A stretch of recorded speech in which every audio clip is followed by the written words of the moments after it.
Faudra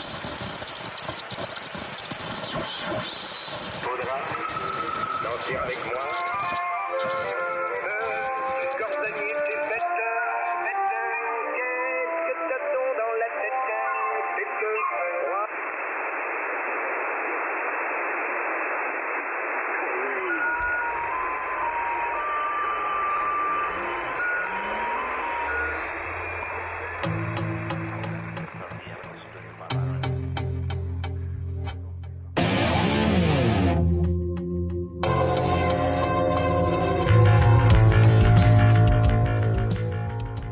Welcome back, dreamers.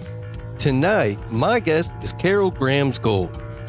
Carol has been studying, investigating, and documenting supernatural changes with the Bible and beyond for years. Carol's mission is to bring these changes to the forefront by publishing her findings on her website, MandelaBibleChanges.com. So without further ado, grab your blankets, turn down the lights, get comfy, and let's fade away into Dreamland.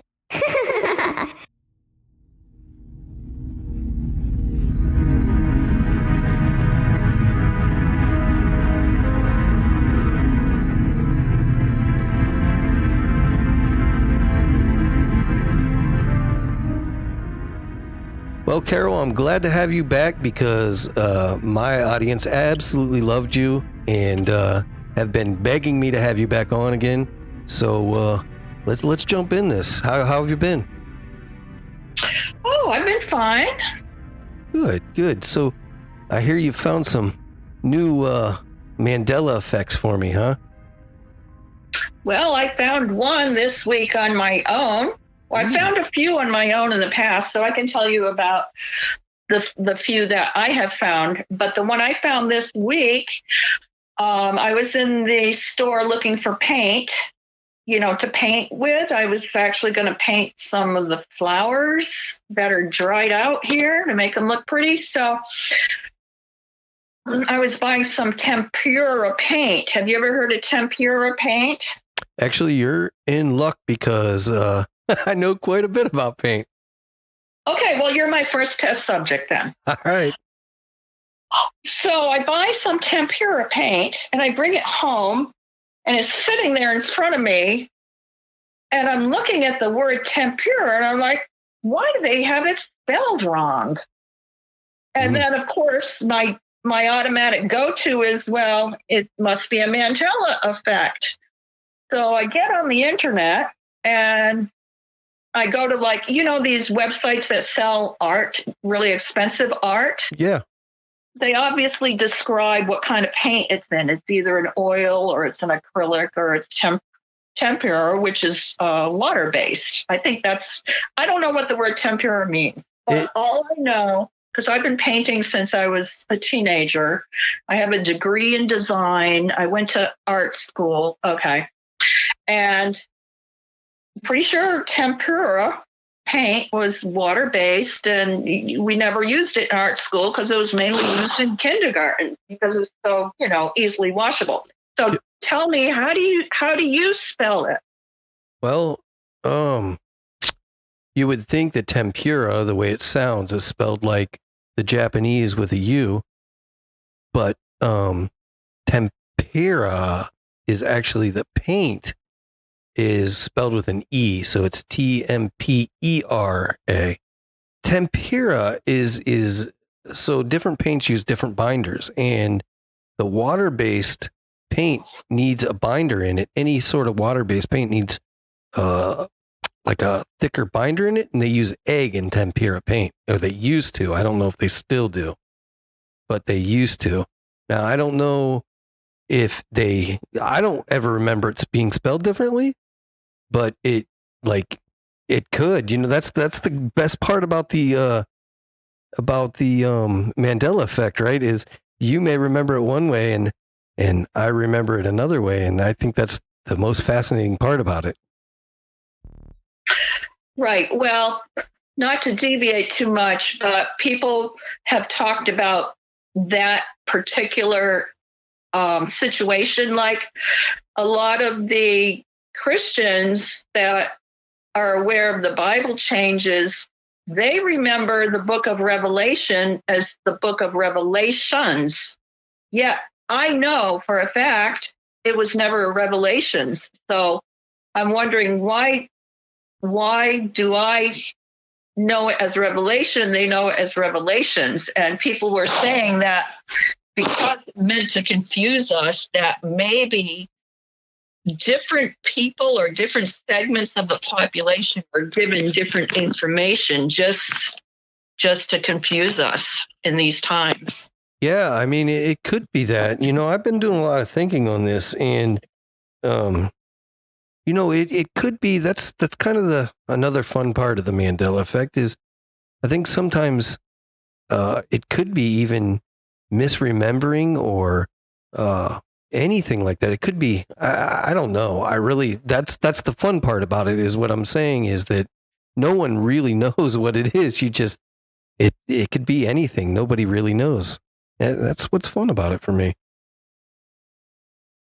Right. Well, getting on the same line or topic, the artwork, there's some artwork that has changed, that have been Mandela affected. And the artwork that I know that has been Mandela affected, there's 4 pieces of art. And one of them is called The Creation of Man by Michelangelo. And the way it's depicted, this is on the Sistine Chapel, okay? On the ceiling of the Sistine Chapel, and it's changed. And I know it's changed because I took art history when I was 20 years old in college. I had to memorize not only the way the painting looked, but the date and the painter. And, I had to memorize all this stuff to pass the test. So the creation of man, they changed the name, and it's now called the creation of Adam. And when I saw that, I thought, well, maybe I'm misremembering because I remembered it as the creation of man, and now it's called the creation of Adam. For the longest time, for like 3 years, occasionally I would look on the internet. I couldn't find any residue at all. And then this past couple of months, I'm on the internet and creation of man is popping up.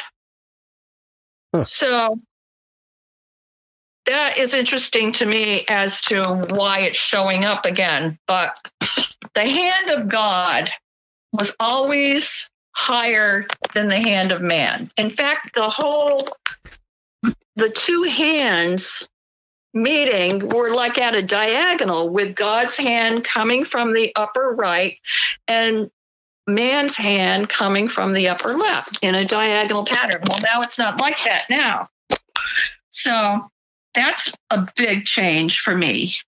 The Creation of Man by Michelangelo. Moses having horns is another change.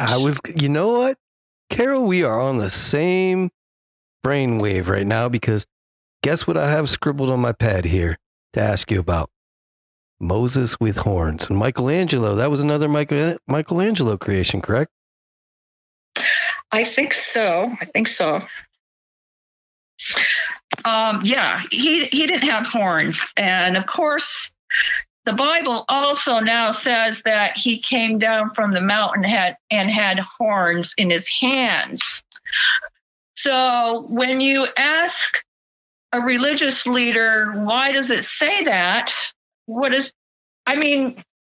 Has it always said that? If it's always said that, why didn't we read it? Why have we always glossed over the part of the Bible where it says Moses has horns? Well, because it didn't used to say that, but it does now. Also, Mona Lisa by Leonardo da Vinci. Yep. Okay, everybody knows the Mona Lisa, right? Absolutely. Well, the smile is now a smile. Now, when I was in college, we had to literally discuss this stuff and be able to discuss the entire painting. So the discussion revolving around the Mona Lisa was how subtle her smile was. In fact, it was so subtle that people could tell if she was smiling or not. Yet the way it is now, she's smiling. It's a very small smile, but it's still a smile. And this discussion about if it's a smile or not seems to have disappeared. I can't find that discussion anywhere. Nor can I find the discussion about the creation of man with Michelangelo. So they've erased all this backup, discussion of the painting, because when they change it, they can't have the discussion around the painting, revealing that it used to be a different way. Sure. And it's really weird, Carol, because I traveled for the holiday for Thanksgiving back to my home state of Ohio and stayed with family there. And the bedroom that I slept in has a very old Mona Lisa painting in it. Now, I'm an art nerd myself. I love art. I do art. I love it. It's my thing. So I had a good look at this old painting, and of course it's not an original, but it's very old. And I was looking at this thing because I slept right underneath this thing all week last week. And I'm looking at Mona Lisa and I'm thinking, why does she look so miserable? She looks mean and miserable and not, happy. And so, to that argument, I don't know what to say, because the painting that I looked at, and I studied this painting this week because, I was bored at one point and it seems to always stare at me. So I stared back at it and really checked it out. And she definitely didn't have a smile that what I would call a smile, because I thought she looked absolutely miserable. Just to play devil's advocate, for lack of better terms, do you think that a piece of art like that, like the Mona Lisa, okay, do you think that could be misremembered? I'm sorry, not misremembered, but labeled or thought of as a Mandela effect, because there are literally so many knockoffs and so many different pictures and so many different recreations of the Mona Lisa that maybe, like, I remember Mona Lisa looking one way because I looked at that this weekend and it was just a recreation, as to where the original Mona Lisa was really a smile. I mean, do you think that could be, or? Well, what I think is that maybe that painting did not change. And what I would have done is taken a picture of it and then compared it to the original, because yes, the Mona Lisa is a Mandela effect. It's already been labeled a Mandela effect for years, even before I looked at it. But when I looked at it, I noticed that the smile was not, that it was a smile. It wasn't the way I remembered it, as not a smile, which sounds like your painting might not have been changed, because sometimes things don't get changed. That's where we get residue from. Yeah. Yeah, I know. Like I said, I looked at that painting for a long time the other day and several times last week. And I just kept thinking to myself, why do people not smile? Why did she not smile? Like, what? I don't know. Well, the discussion in your head is exactly the discussion that my art history teachers were telling us when I was in college, that is she happy? Is she sad? She's not really smiling. She's not really frowning. So yeah, that's the way she used to be. But now she's got a smile, full on smile, huh? Well, on one side of the mouth, it's pretty obvious that it's a smile. Yeah. And then there's Henry VIII. Okay, the Henry VIII was known for his gluttonous appetite. He would have these big feasts and eat so much that he would make himself throw up so he could go back and eat some more. So I remember him standing there with a turkey leg in his hand, the way I studied it in college. And now he's got a pair of gloves in his hand. And I thought, when I checked into this a couple of years ago, that he had a napkin in his hand. And now I just checked it this past week and he's got gloves in his hand. So weird, because I remember the turkey leg as well. Oh, there you go. Look at that. You remember that. Yeah. That's really weird. I can't say that I've ever seen it, Carol, with a pair of gloves or anything that looked other than a turkey leg. I remember the turkey leg. Well, thank you for that confirmation. Yeah, I do remember that. I remember seeing that, for sure. So that's a good one. Nobody can find any residual on that. It's only in people's brains. Wow. Or memories. That's I crazy. haven't seen one piece of, artwork or even reproduction artwork with the turkey leg. Or there may have been some cartoons or something where he's had a turkey leg, but that's not really the painting, Yeah. I mean, even if I seen a depiction of it, like somebody recreating it in a movie or something like that, that isn't what would stick in my mind anyhow. In my mind, the original painting would stick in my mind. And if I'd seen it any other way on a movie or a cartoon or anything like that, I would definitely have called that out. No, that isn't right. He had a turkey leg. Yeah, no more turkey leg. Weird. I'm going to have to check that out myself.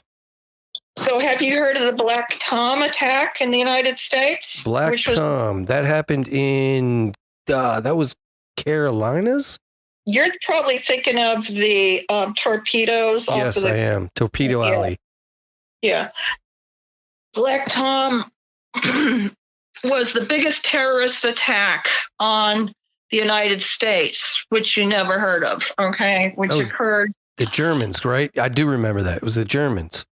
Well, I don't know where you remember it from because nobody else remembers it prior to the Mandela Effect. Isn't that when they attacked the New York harbor or something like that? Yeah, and 400 ships were sunk off of the coast of New York. I don't know where I would have heard that either, unless in my perusing these last few weeks on the Mandela Effect, I found it in there. That's a very good possibility. Yeah, that's probably it, because it doesn't occur in the history books. Nobody was ever taught about it in school. And I definitely wasn't taught about it in school. Yeah, so that's been labeled as a Mandela Effect because it just kind of popped into reality in the last few years. I bet you I saw it this week when I was doing my studying. Okay, yeah. It has to be it, because I remember little bits, and then I think somehow I got that confused with Torpedo Alley because I was also interested in that, because that was another attack that isn't Mandela Effect. Yes. Mm-hmm. So, what else you got? Well, I've got some Bible changes that I didn't mention before. If you want me to mention about 10 of those. Yeah, let's do it. Cause I've got some questions for you too.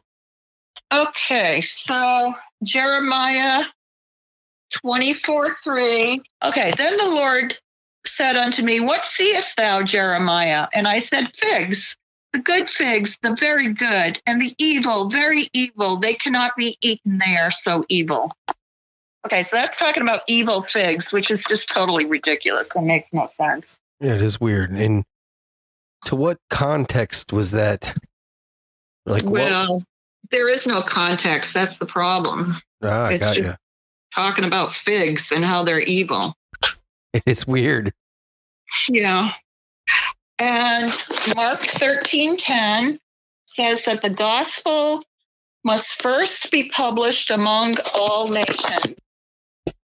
And that's talking about before the end will come, the gospel must, it's supposed to say preached, but it says published. That's strange. Yeah. Instead of preached, it says published. Was publishing even a thing when this? No, and it talks about books too. Okay. No, publishing didn't happen until the Gutenberg press. What, 1543? I don't remember the exact date, but it was not in, biblical times. It was a good 1,000 years later. Yeah, they used scrolls then, handwritten scrolls and such, didn't they? Yes. Okay, Mark 13:2.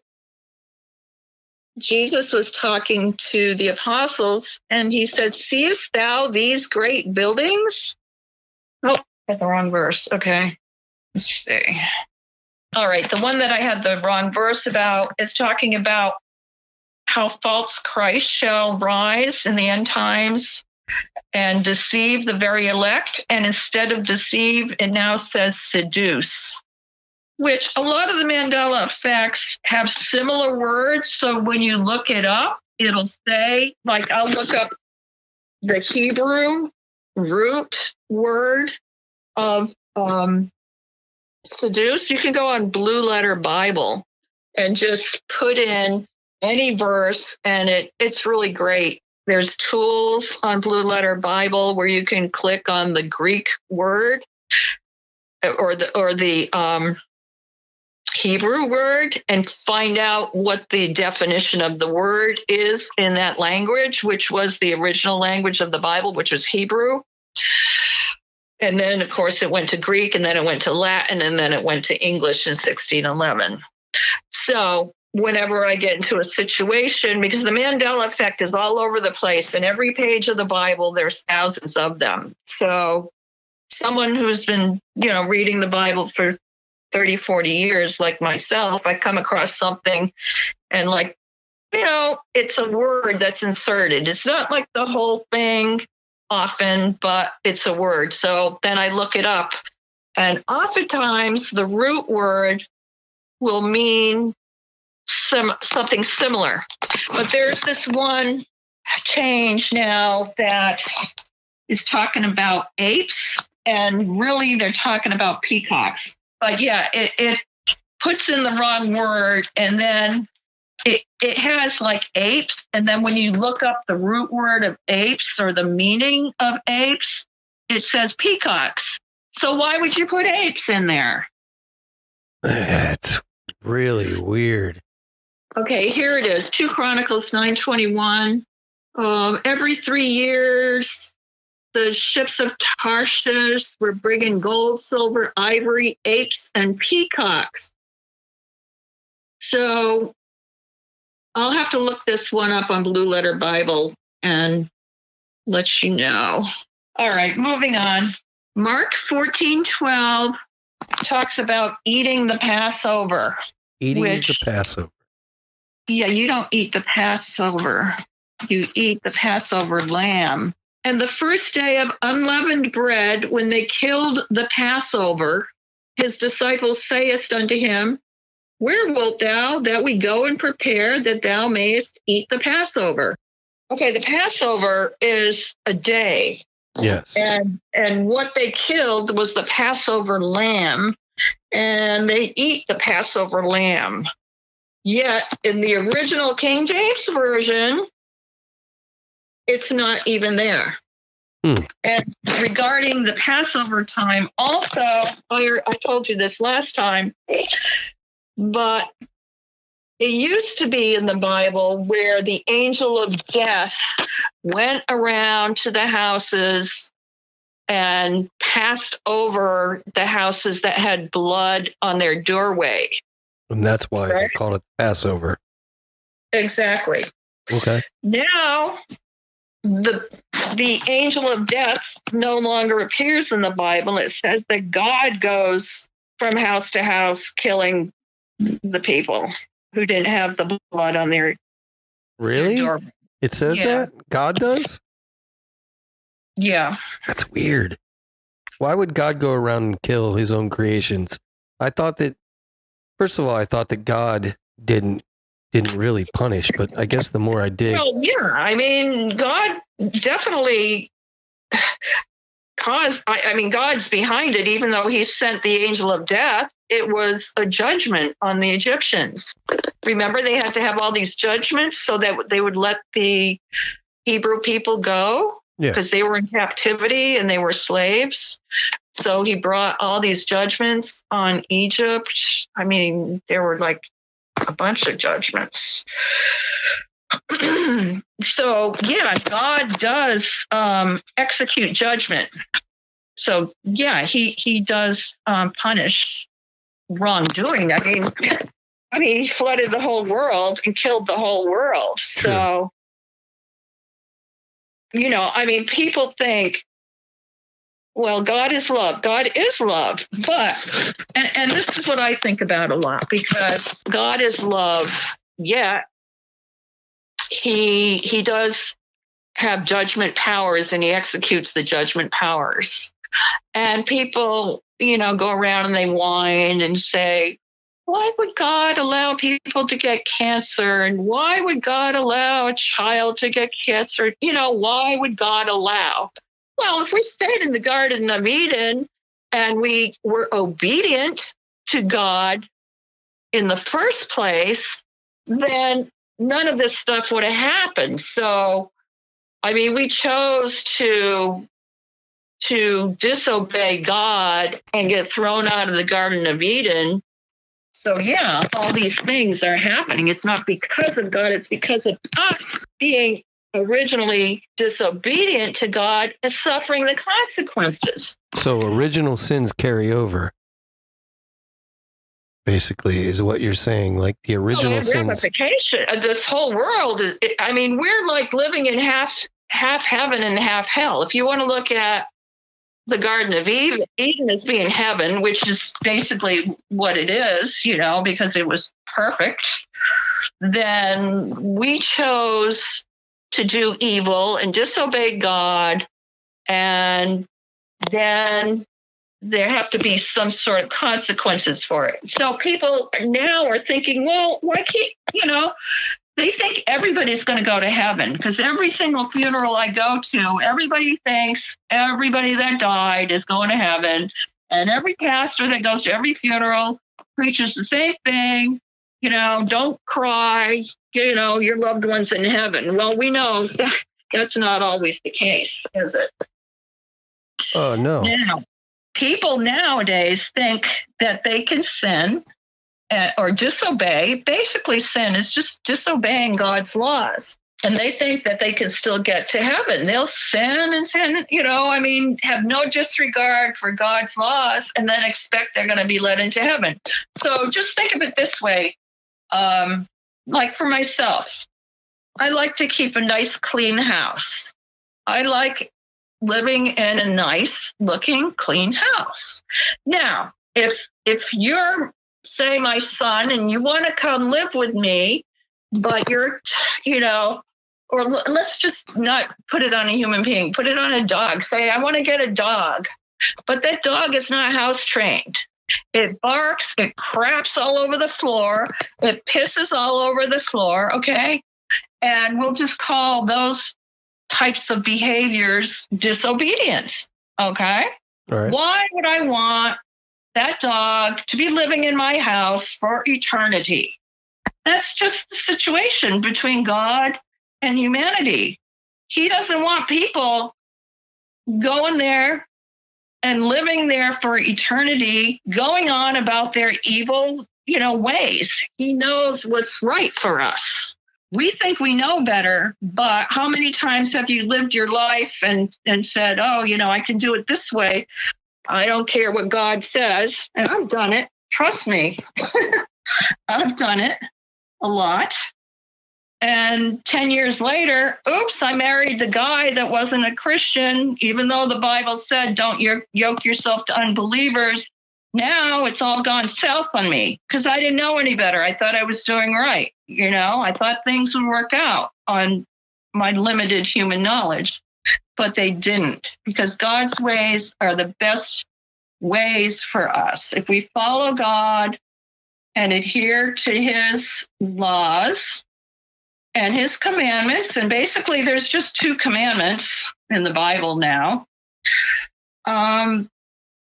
we'll live a better life and we'll go to heaven and we'll be let into heaven because he knows he's only going to let the people in that are going to behave. And that's basically the long and the short of it. All right. So I'm going to argue just a minute, or maybe just figure this out. So the original sin in the Garden of Eden is why we get judged and why we get punished, correct? Is that what I'm understanding? Yes. Okay.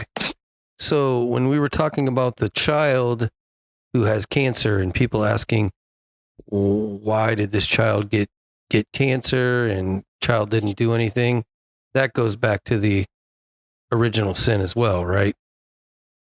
Or is that not God punishing? Is that something else? Well, I mean, there's case by case situations. Maybe, like for myself, I got punished by my first marriage, not marrying a Christian guy. That could have been God, sort of punishing me. It's how you look at it. Did I punish myself? I didn't knowingly, but God had to let you live out the situation to see that you're punished. Now, there's a lot of evil that's going on, and it's not being punished. So you got to go on a case by case basis. Why is the evil not being punished? Well, I don't know, because maybe God sees me as having a good heart and trying to do what's right and showing me the right way by a bad experience is his way of, when you punish a child, you make them learn and grow. So there's that type of punishment on people to make them, learn and grow from their experiences. Now, a child that has no evil in them, no ramifications or consequences, they just got cancer.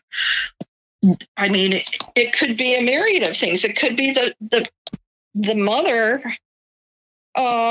ate a lot of pesticides, it eats really bad, and passed along this sort of thing to the child. I mean, there's all kinds of toxins.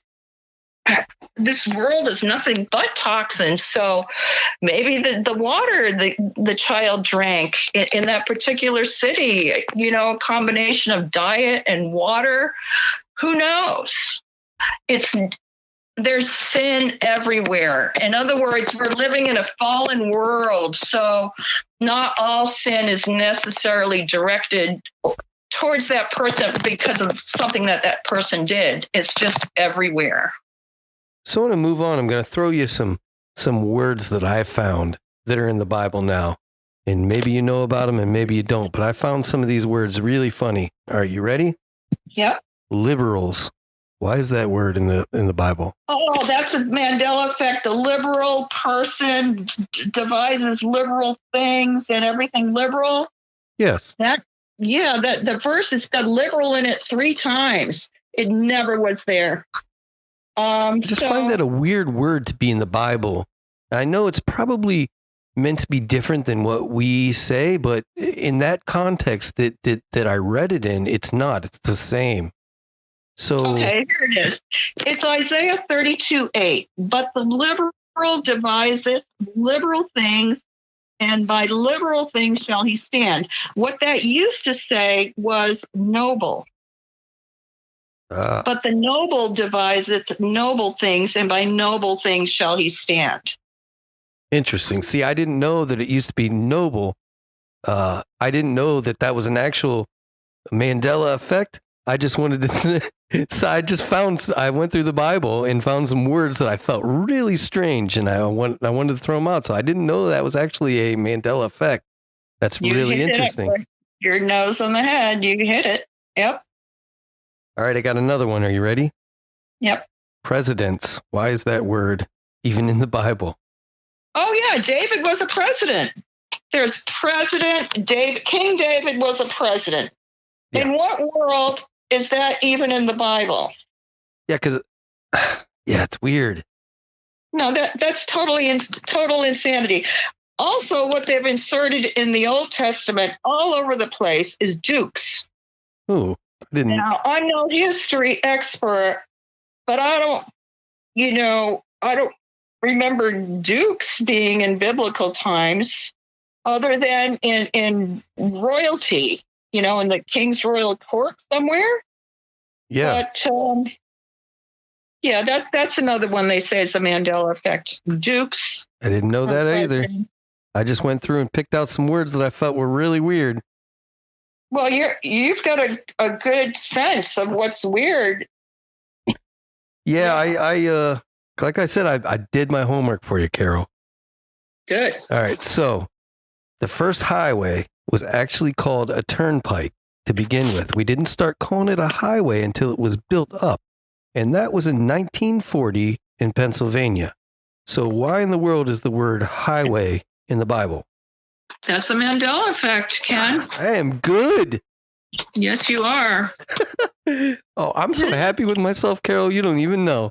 All right. You ready for another one? Yep. King Richard II in 1377 created something that we call nowadays and then the handkerchief. A handkerchief is in the Bible.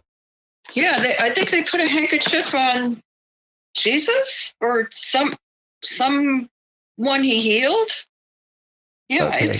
So this one, Mandela effect. This one's really weird because even if you've got your people out there that argue that this word and that word was used, it was just in a different context, it was still used back in those times, and listen, that the thing that makes this weird to me is that the handkerchief was, the word handkerchief even, was not even created till 1377. And I know that the Bible was written way before 1377.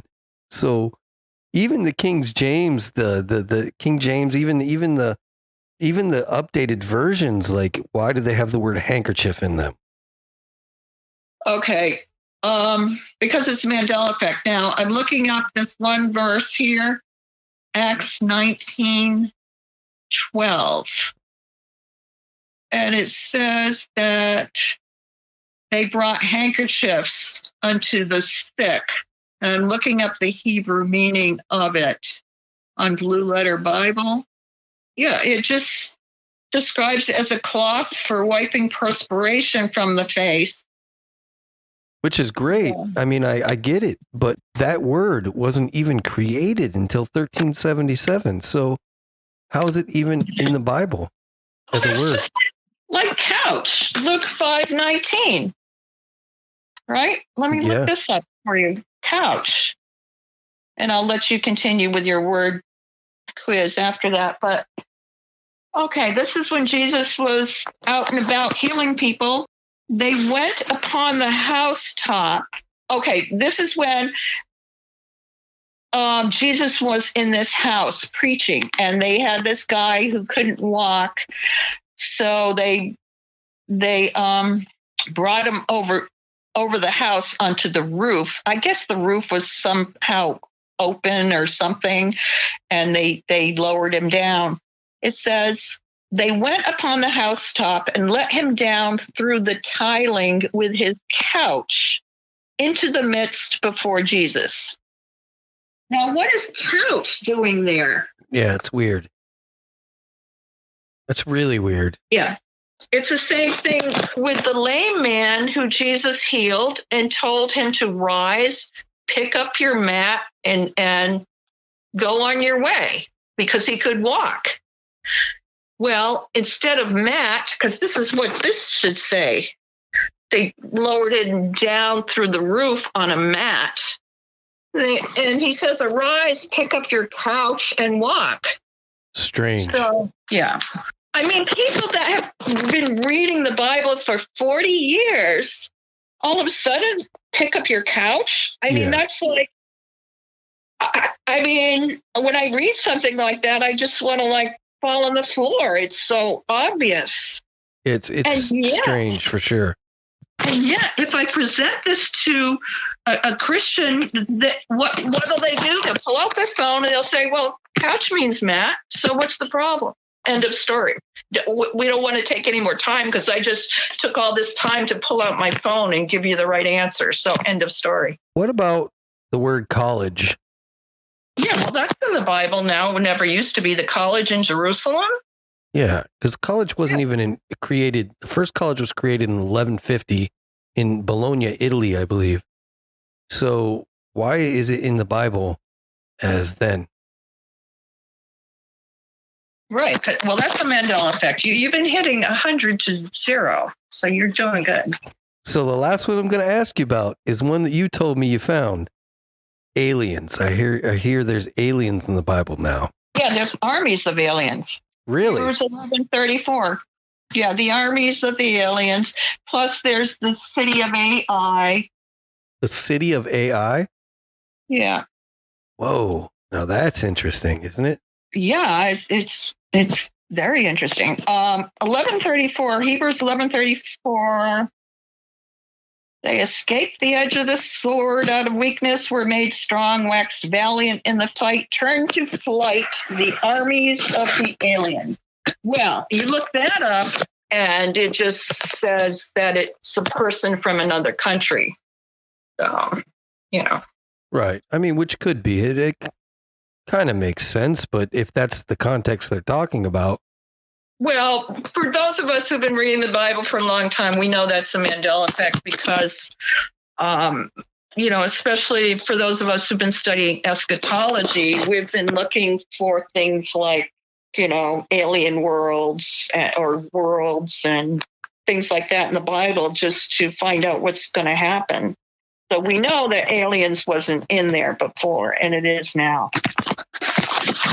So you said the city of AI. Let's talk about AI for a minute because this is something that really interests me, and I kind of want to get your take on it while I have you. How do you feel about this whole AI movement that we got going on right now? Well, I feel. Well, what I know, it's not what I feel, but what I've found out is that artificial intelligence is the end game for the transhumanists, which are the Freemasons. Okay, the Freemasons go back to Solomon. And Solomon had the keys to control the top demons. I think there was 13, or there are 13 top demons that run the world. And Solomon had the information as to how to control them. He had a lot of power. So anyway, this was handed down. It's always been the quest of people to find out everything that Solomon knew. I don't know if they have all of the knowledge at this point or not. But when Freemasonry was developed, it's really a Satanist Luciferian philosophy. I mean, they do worship Lucifer.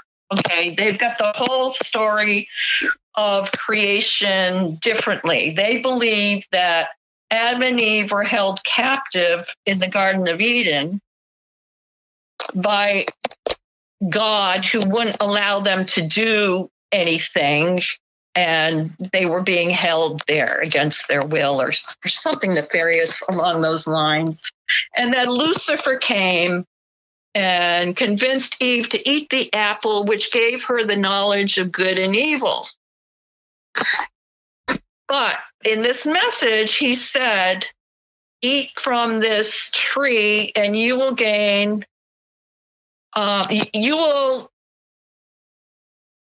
know good from evil and you will become as God or like God. And that was his enticement, that God is holding you here captive and that you don't really know what's going on and you're being repressed. And if you eat this apple, you will be like God. And he doesn't want you to be like him and have all this knowledge. And therefore, that's why he told you not to eat it.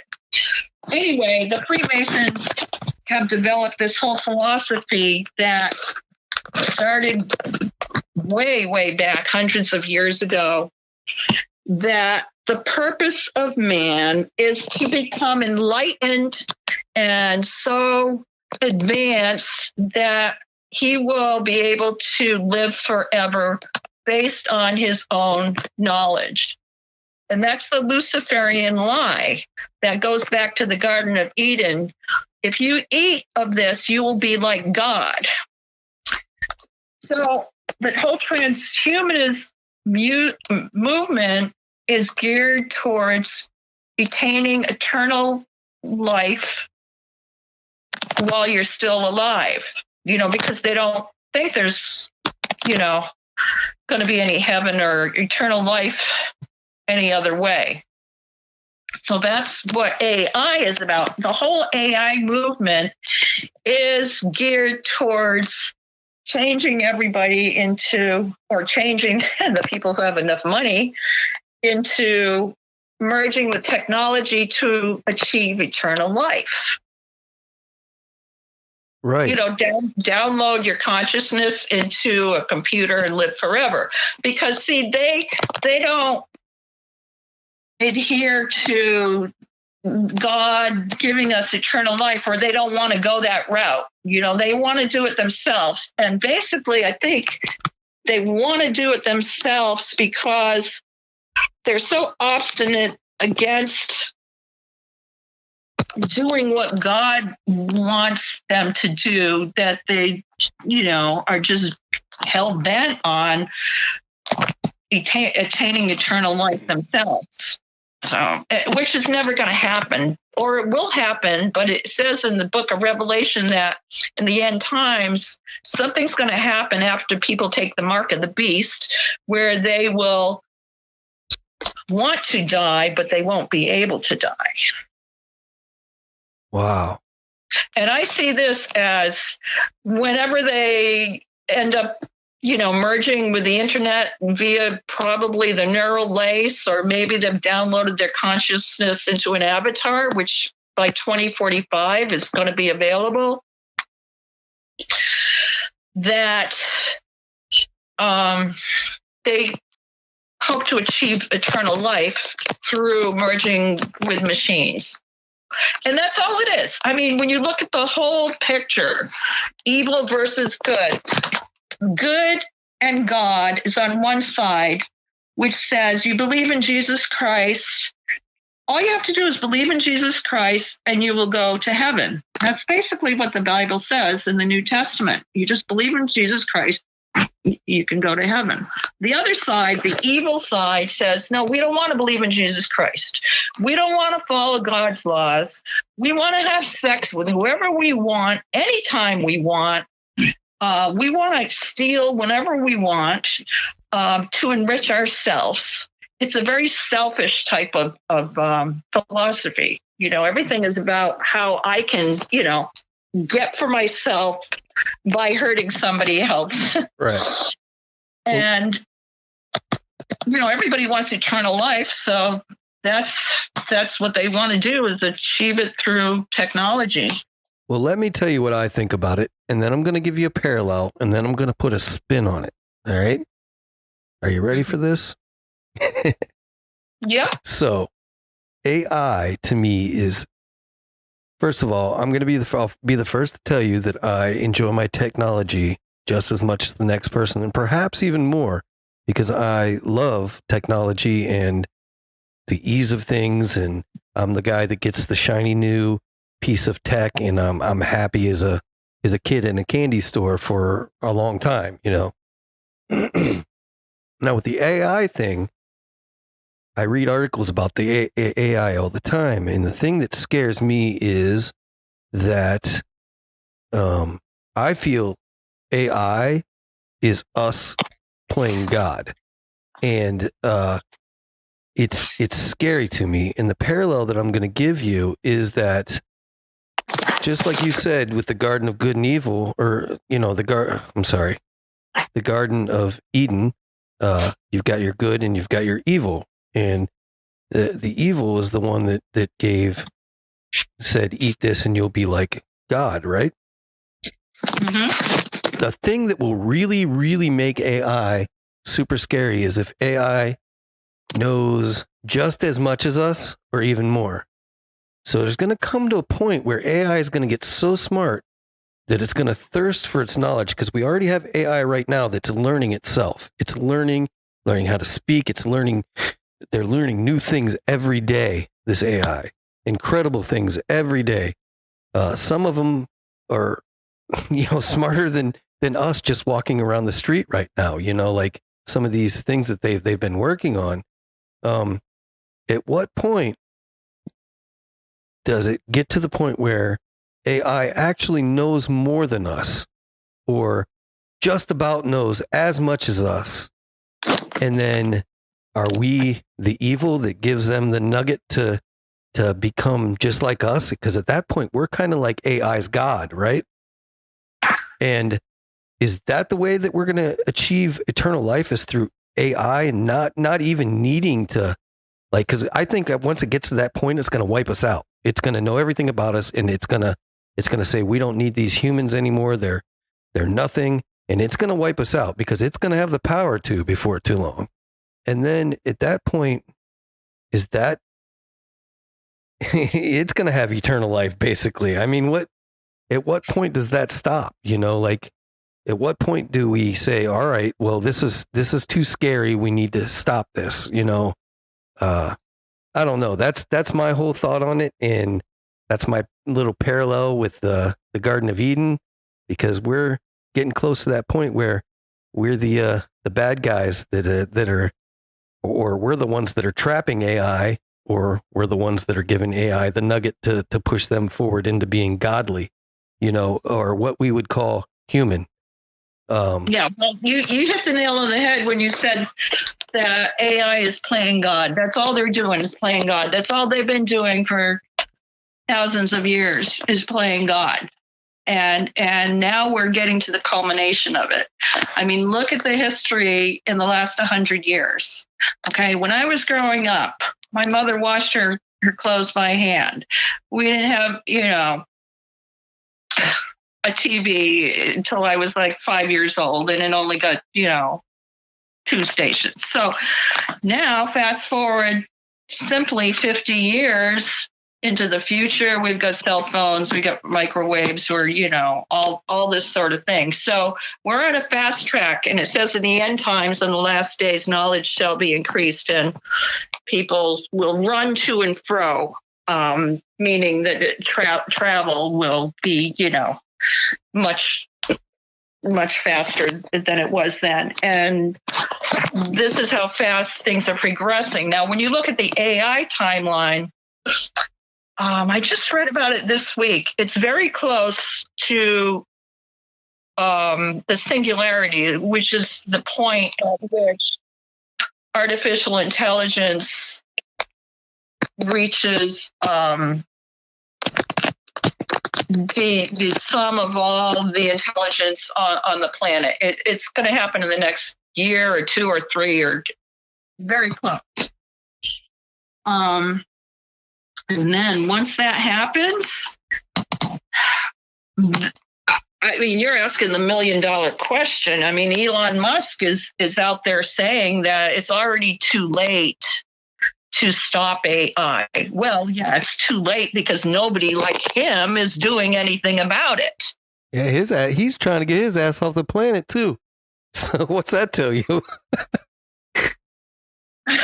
Yeah, I mean, so AI is going to, by 2045, they're planning on merging your consciousness or downloading your consciousness into an avatar, meaning you won't have any body.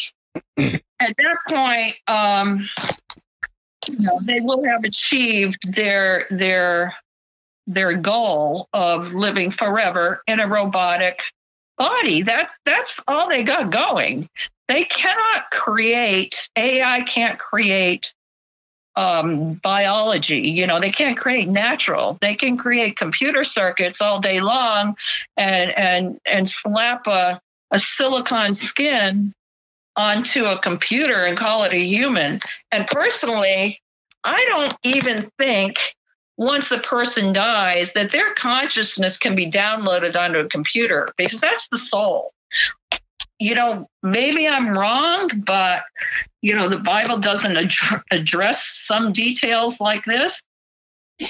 But I think they're barking up the wrong tree, because when you're dead, your soul is not flying around where it can go into a computer.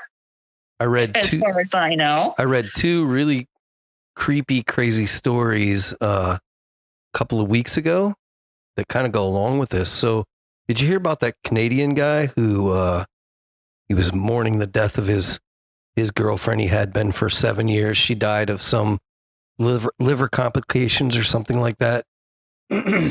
So what he did was he took all his old text messages, all the old emails that she had, and all her like Facebook Messenger, anything that he could find that she would put into that she would have written in conversations back and forth.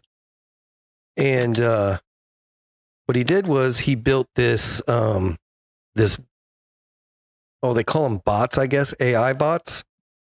So he dumped that all into this AI bot, and for a short amount of time, he was able to text back and forth with this thing, and it would give a response based on what she would have said, because what it did was it would look through all her messages and said, okay, what would she say in this case, or what would, you know what I mean? I heard the same. I didn't hear about that particular one, but I heard that it could be Facebook is developing a whole program that they're going to market to people to make their loved ones live forever by taking a compilation of all their Facebook data and putting it on some sort of computer program. Yep.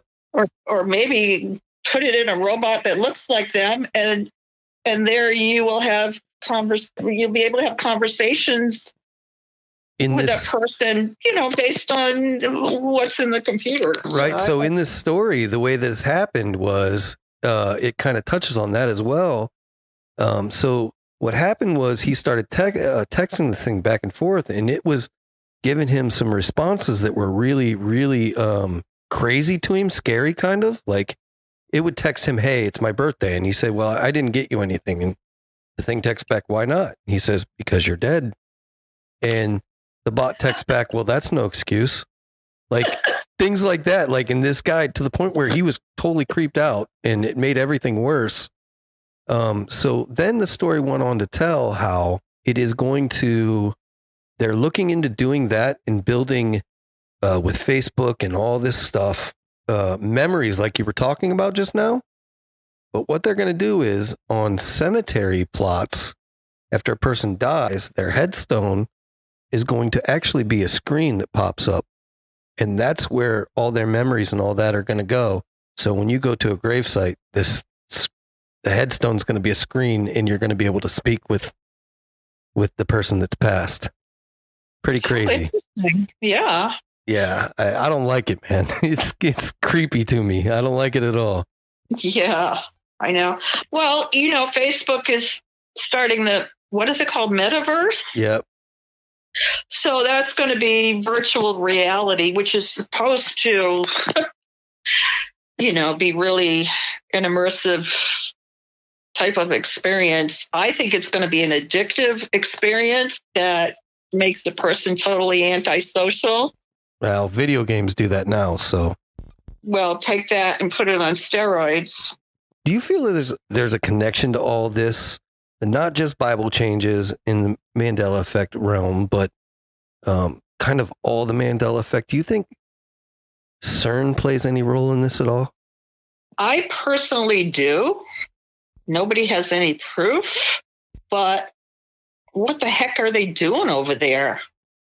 Yeah. On the top of Apollyon, which is the location of where they're at is the location of where Apollyon is, which is in the book of Revelation. It's the entrance into hell.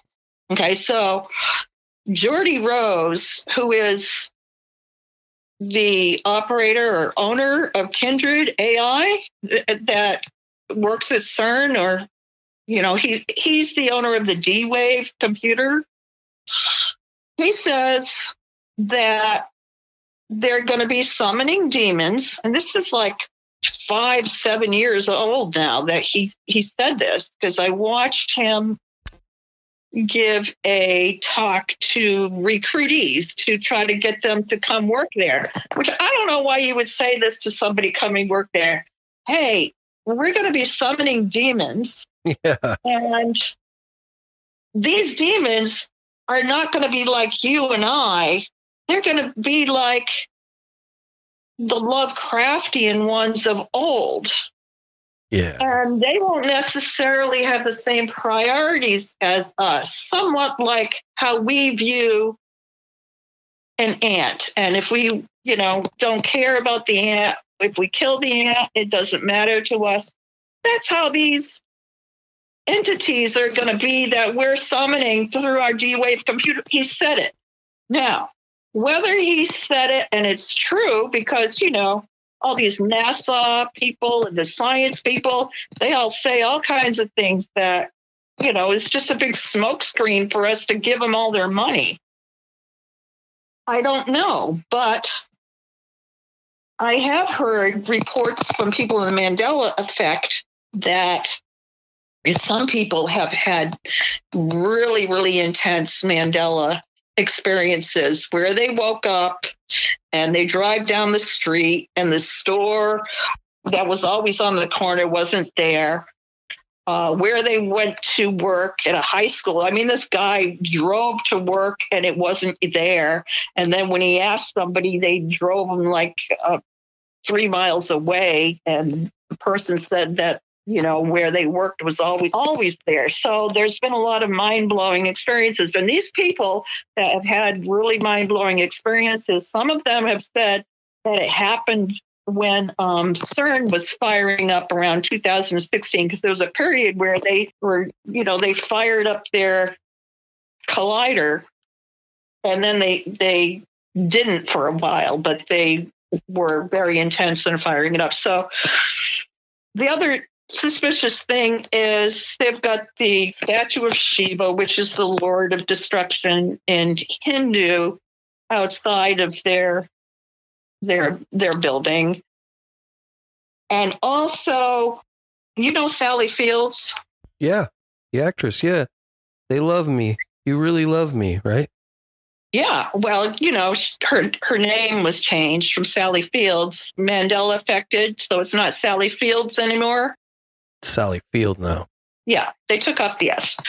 Weird. All right, so Sally Fields' brother works at CERN. I'm just saying, it's all sort of a big club that we ain't in. Yeah, pretty. And then you got Tom Hanks, who also is associated with a lot of Mandela effects. Forrest Gump one was for sure. That's a big one. Okay. Forrest Gump. People remember his name being spelled as Forrest, like the forest, Forest. Yeah. But now it's got 2 R's. I don't remember that either. Life is like a box of chocolates, has changed. So life was like a box of chocolates now, right? Yeah. Yeah, I don't like that one. No.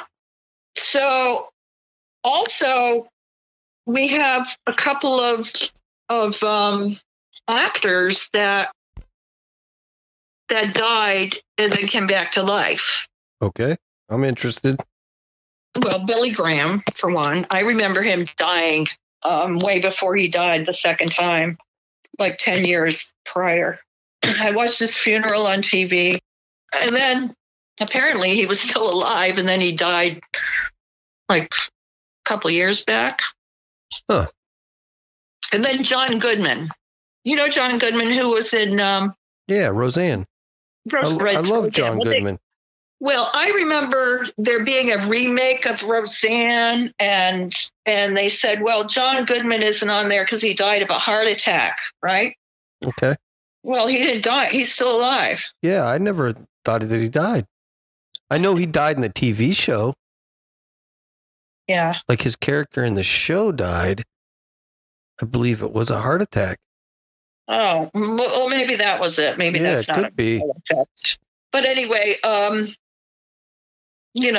Hollywood actors are all bought and paid for.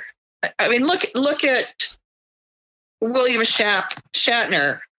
This past week, he gave this talk about how he went up on the spaceship with Elon Musk, and he saw the Earth, and he saw the curvature of the Earth while he was up there, and the blackness of the sky. He couldn't see any stars at all, but the blackness of the sky brought him to tears because he just felt death and coldness up there.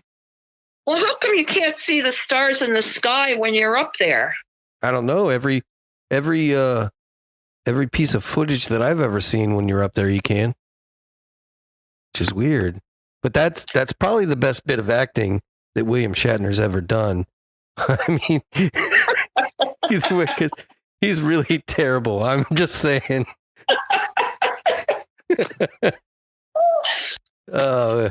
I'm sorry. I had to poke that in there. He's not my favorite at all. Geez. So let's talk about the Ayapalma volcano. What's going on with that? Oh, I don't know what's going on with that. I live in the coast of Florida, okay, a mile away from the ocean on the East Coast. So, it's a little bit concerning when you hear that if the La Palma volcano causes the island to fall into the sea, the whole East Coast will get hit with a tsunami 150 feet high. Okay. Well, I'll be in there with you. Where do you live? Just outside of Charleston, South Carolina. You live near the coast? Yep, not too far, about 20 minutes. How many miles? Oh, about 20, 25. I don't know. You might make it. We'll see. Yeah. If I see you, I'll throw you a rope. How's that sound? I'll help you out. I'll be hanging onto the palm tree. That's my plan over here. So anyway, I was trying to find some information on that, and I happened upon someone who is really into, there's people who study all kinds of maps and heat maps and things like that. So they had studied where these active volcano plumes actually are at, and as they come up, and he had the map on the country, and it's all in a grid pattern. He says that's impossible to happen in nature where, the volcanic is like a grid, everything is geometrically spaced exactly away from each other. So he thinks that it's being caused by geoengineering, and they're trying to cause the island to drop into the sea to cause a massive tsunami. They're trying every which way they can to like ruin the United States. And why people, when they're presented with it, I mean, I will ask my friends, and even in the beginning, I was asking people that I didn't know that I would come in contact with. I don't do that anymore. But if you say simple things like, what's the Smithsonian called? Like, it's 2 words, and they'll say the Smithsonian Institute. And what does DEA stand for? Drug Enforcement Agency. And then you tell them that it's the Smithsonian Institution and the Drug Enforcement Administration, and on and on. You can go on and on with the cultural Mandela effects, and they will remember it the old way. And then you say, oh, well, it's never been that way. And they will just go on a dime. Oh, I guess I remembered it wrong. Yeah.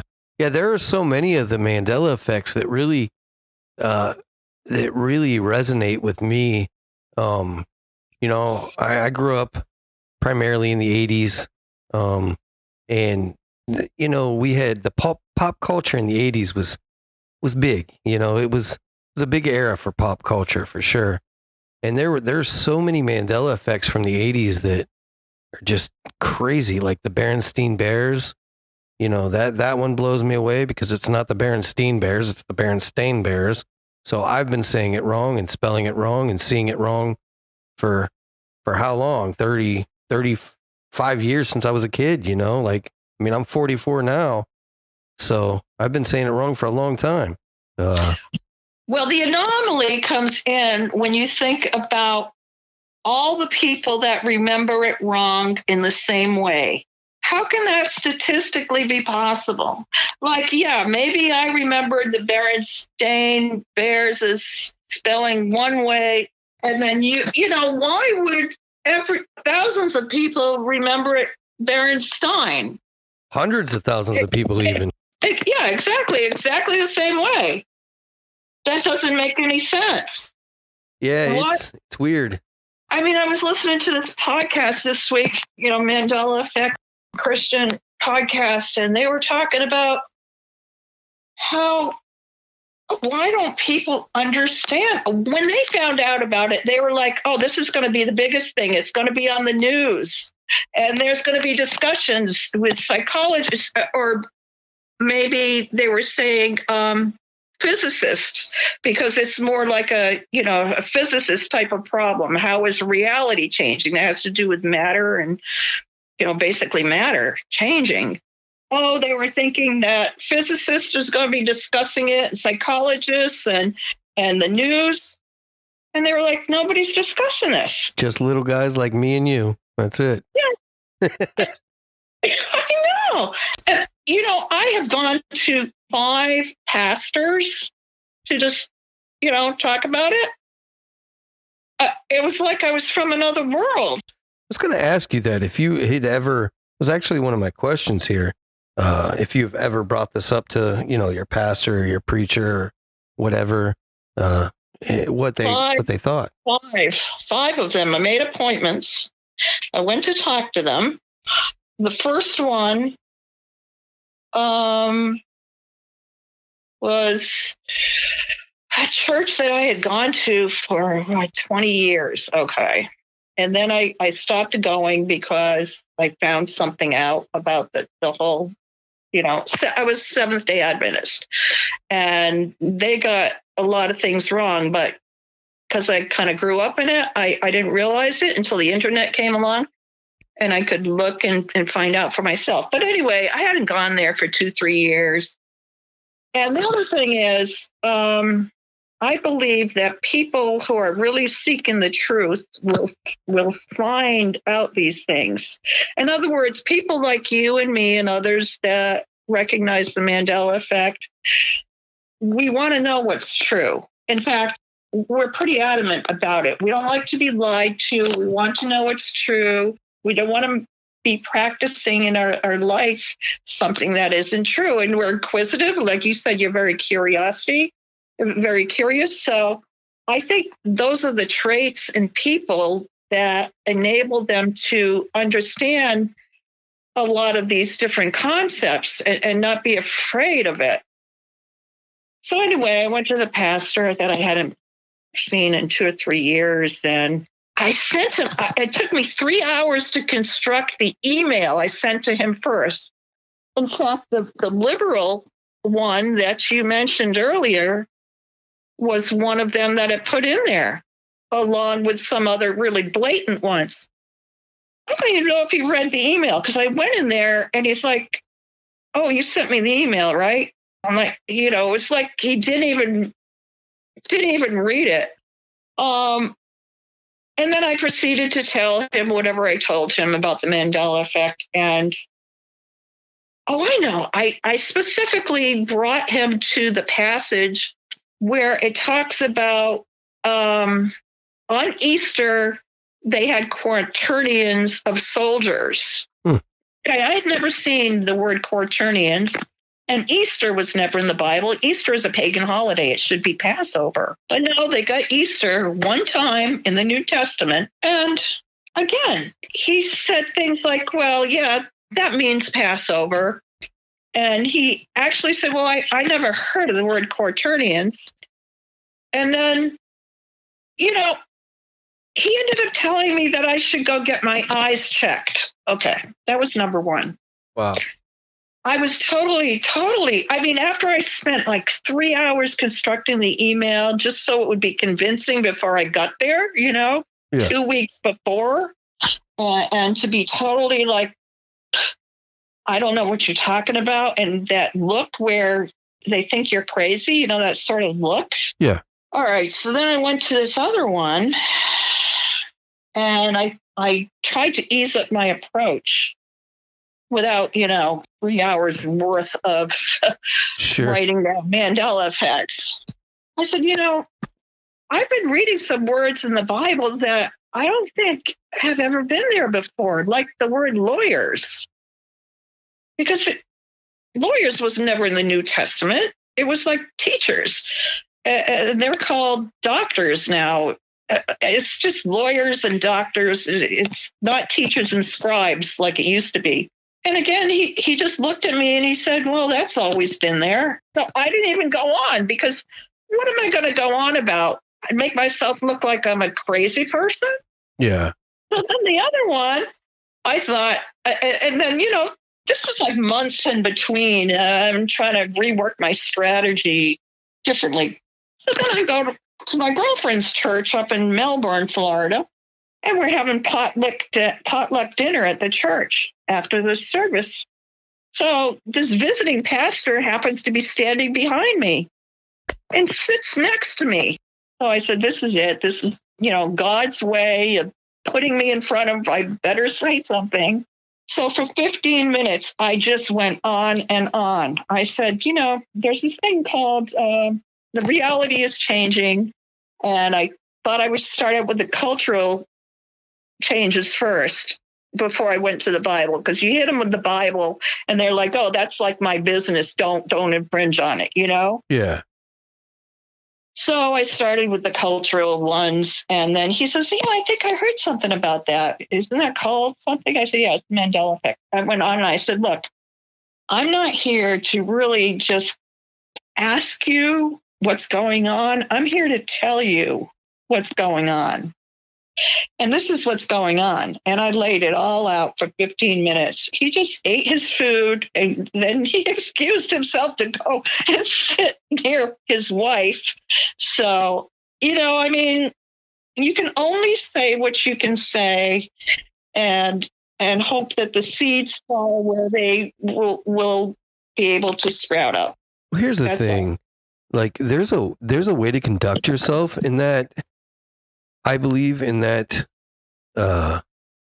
even if he doesn't believe you or doesn't want to do it, he could have acted professionally and at least listened to you professionally and maybe tried to offer some insight. But here's the thing.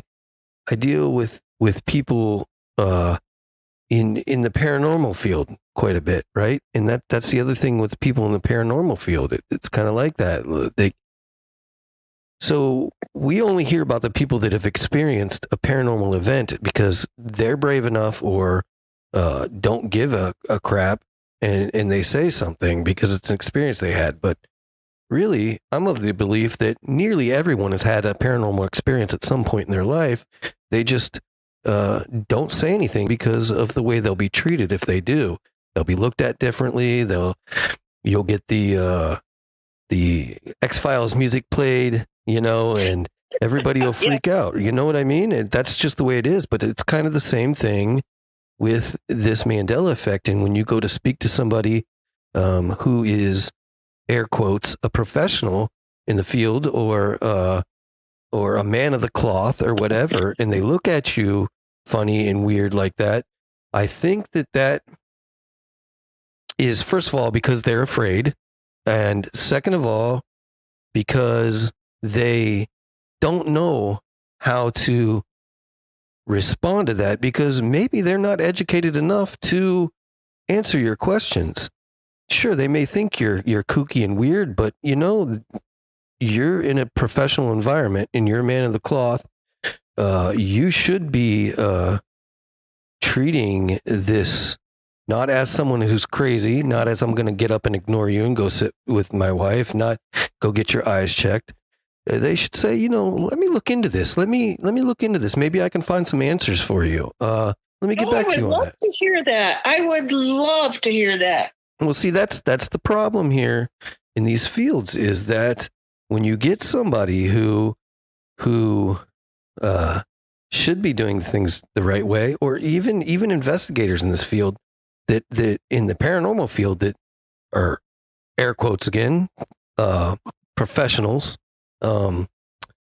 they don't even investigate properly. They believe only what their narrative fills, and that's that. Like, they're doing themselves a big injustice by doing that. And even your reverend, your pastor, your whoever who's doing this to you are doing themselves and you a big disservice by writing you off, instead of saying, this is an opportunity for me to maybe enlighten myself, and maybe even if I think this is all bullshit, maybe I'll stumble on something I didn't know.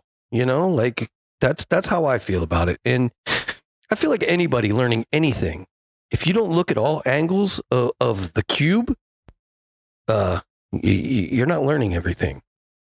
Well, you know what the last two pastors said to me? They took the quote from Timothy that says, like, there's this passage in Timothy that says, don't go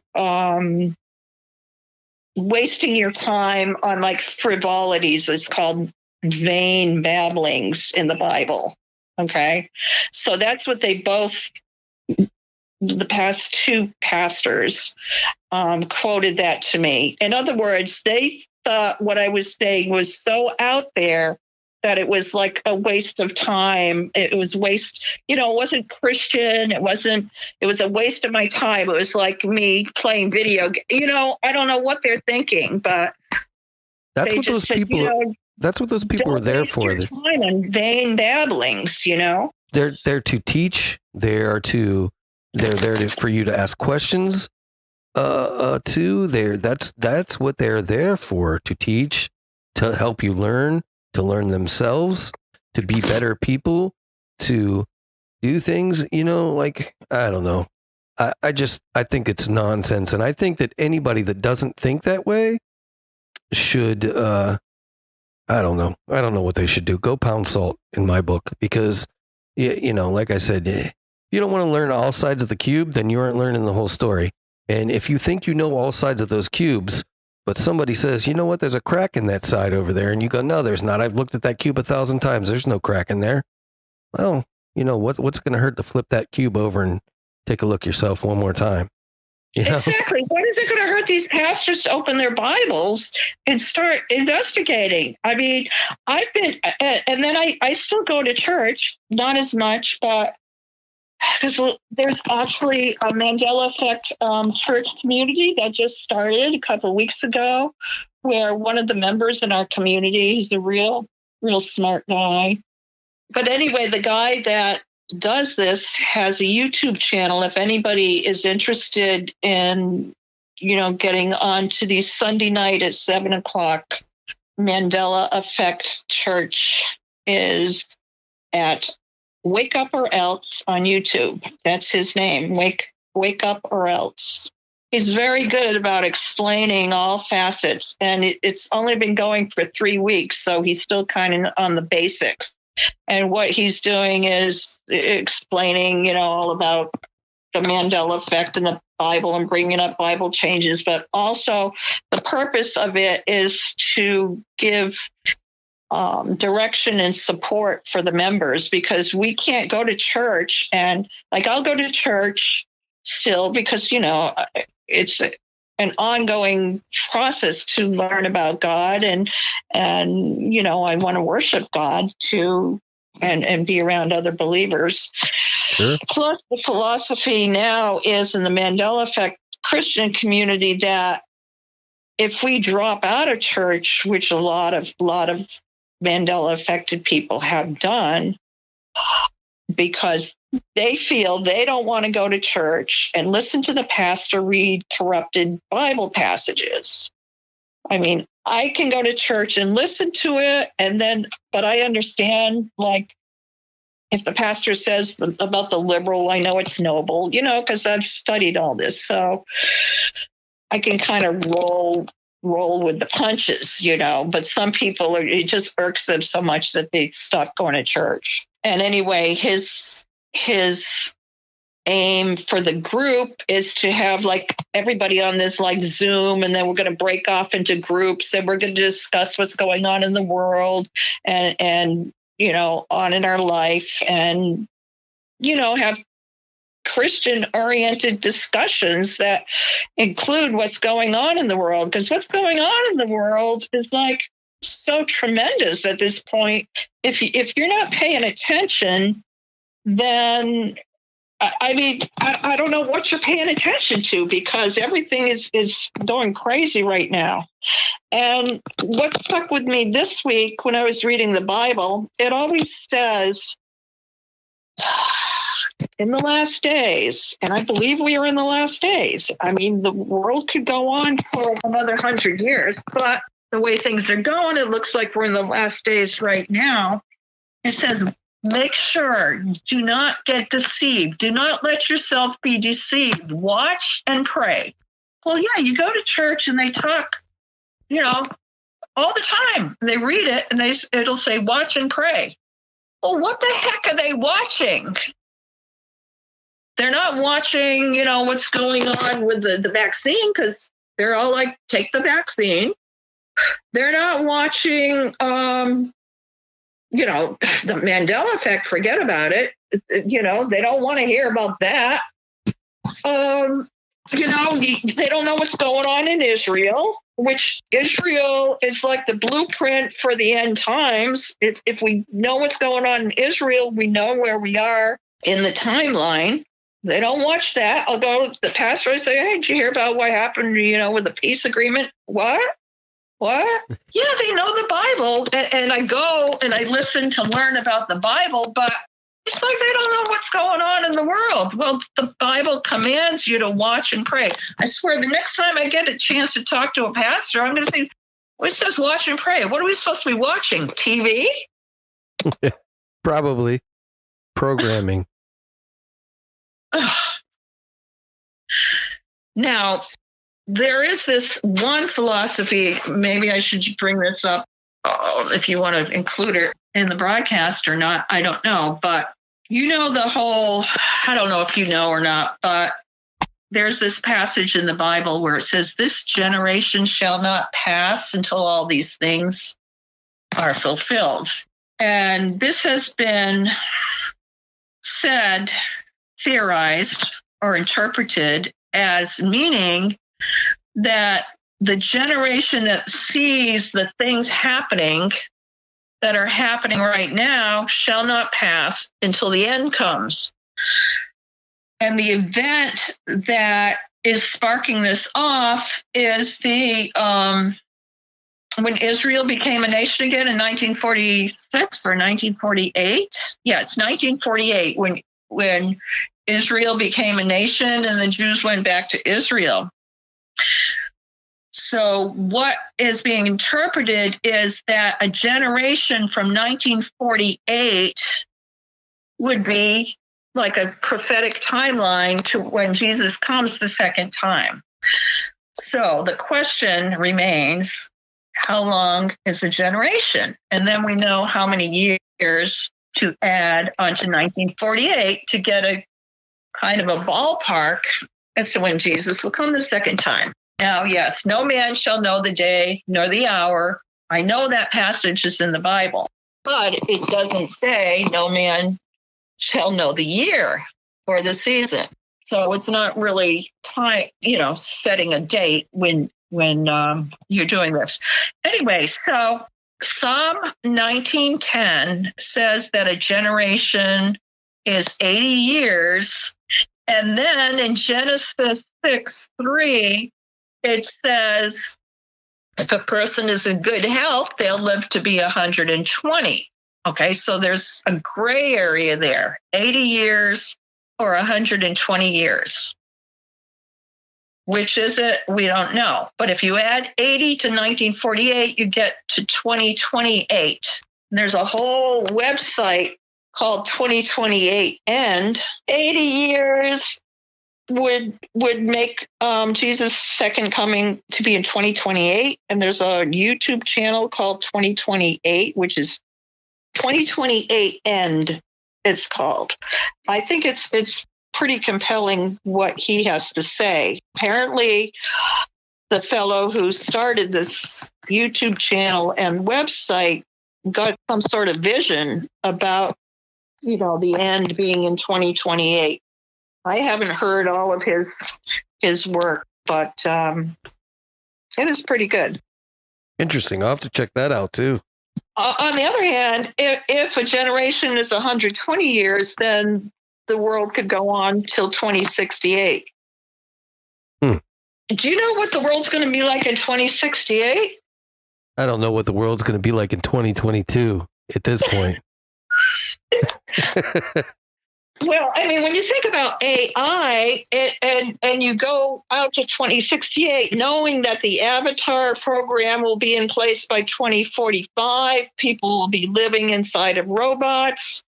Robots will be like way smarter than the entire population of the world put together. They'll be building their own buildings, building their own robots. I mean, when robots get to be that smart, they start building themselves.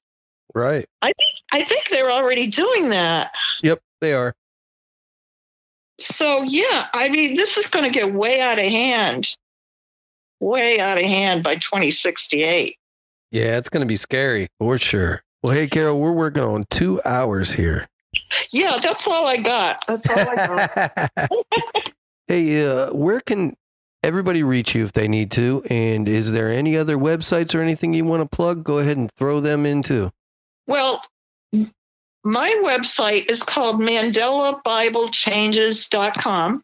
So that's MandelaBibleChanges.com. And if you want to reach me, feel free to email me at beatbenzos@gmail.com. That's BEATBENZOS@gmail.com. Awesome. Well, Carol, I really appreciate you coming on again. And I look forward to talking with you again when we dig up some more Mandela effects and I have more questions for you. Because it seems like I was on the right track, and I'm excited that I feel like a private investigator now or something. But I think that's what you are. But I really appreciate you coming on. Like I said, I thoroughly enjoy speaking with you every time I speak with you. Yeah, I appreciate it. I thank you so much. My pleasure. Anytime. Well, that about does it for Dreamland tonight, dreamers. Thanks again for listening, and good night.